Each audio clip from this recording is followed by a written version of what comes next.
Hello friends, it's Danny here, and I'm back today sharing more of what I have made for my craft fair, which is coming up October 12th. I did already put out one video in this new series on how I make the post-it note holders, and this is some candy bags with some fancy treat holders.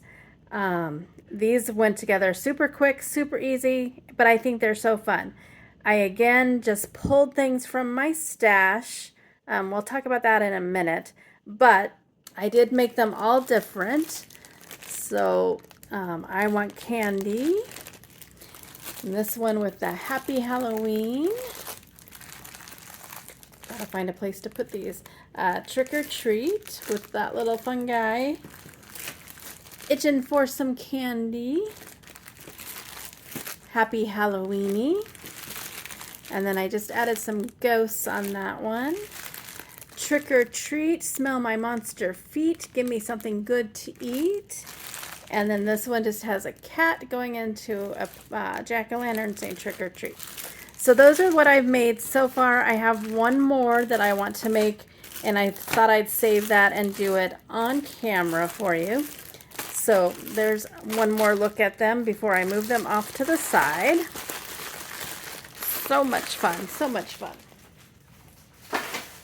Sorry about that brief moment there. I wanted to talk about how I shopped my stash, I guess you could say. So that, like, as I was creating those, I didn't have to stop for each one and go and find things.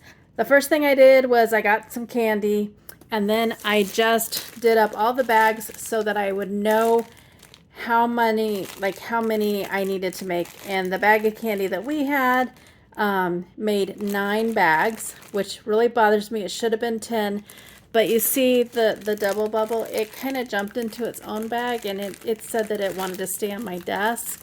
So we're gonna go with 9 bags.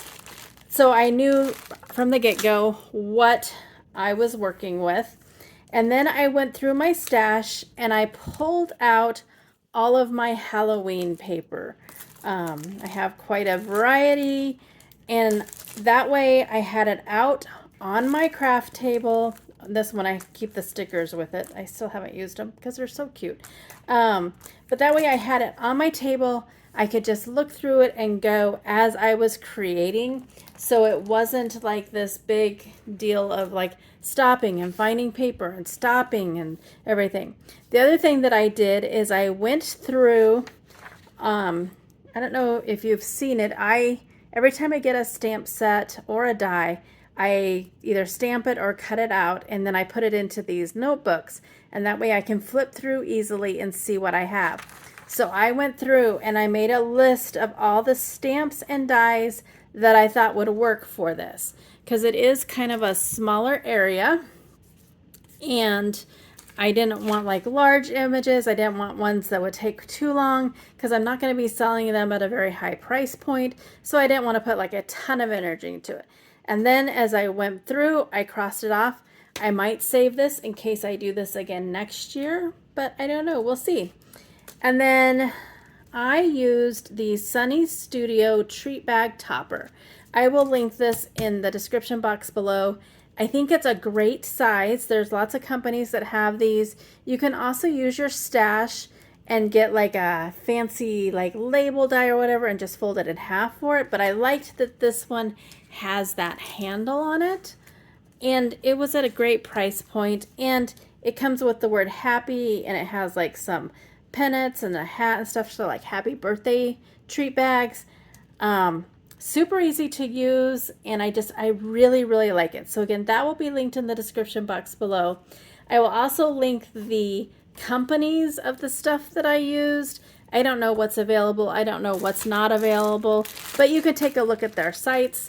I'm really trying to focus on shopping my stash more. And I recently saw a live, I don't remember who did it, maybe Justine Hovey. And I saw so many people saying that they want to see people using their stash, that, you know, we bought all this stuff, that we need to use it. So that's what I'm going to try to do. Plus, it'll hopefully help my spending. But we'll see. So I'm going to put one together on camera real quick easy fun.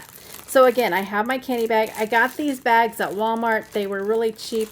I liked them because they're kind of like a vase looking size. I folded over the top and stapled them so that they'd be all ready to go, and I could just grab them. And then I die cut out the little treat topper handle thing here. I just put it on and just kind of line it up the best I can. And then I bring in my staple. Don't staple your finger. Don't ask me about that. And then I usually do 2. And so then it is secure. I was surprised the cardstock, I would definitely use cardstock. It makes it pretty sturdy. Next, it does have the layering die in there. So I already picked out the pattern paper. I have everything ready to go, but pick that out. So we're going to do that. I've been using my ATG gun and some liquid glue just to make it sturdy, since I am going to be selling these at the craft fair. So then I'm going to make sure to do this, and I'm going to hide those staples right behind there. A couple of them before I figured this out, because you know it takes me a few times. I was covering it with the images, which that way works well too. Just make sure those staples are covered. And then I already have my little images and sentiment out. This is from a set from the Greeting Farm. I think it's just called Boo. These cute, adorable little ghosts. There's a whole set of them that are doing different things. And then I did the sentiment, Let's Spook. Again, I'm just going to do some ATG gun on there, and then I'm just going to do liquid glue on the rest. And I'm going to put that right in the middle. You can decorate however you want.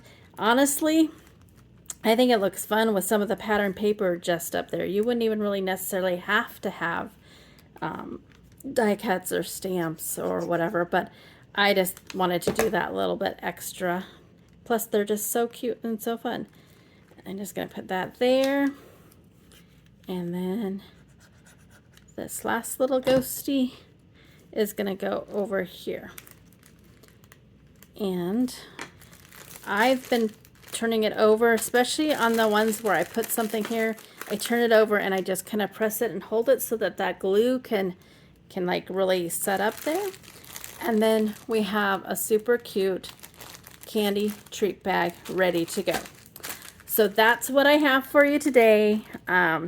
If you make any of these on, just tag me on social media. I'm Danny's Dreams Everywhere, or Danny Bendel. I'd love to see what you create. And until my next video, I do have several more craft fair videos coming out in this series. So I am hoping to get those done in the next couple weeks. But until then, go do something for yourself and go get crafty. Bye.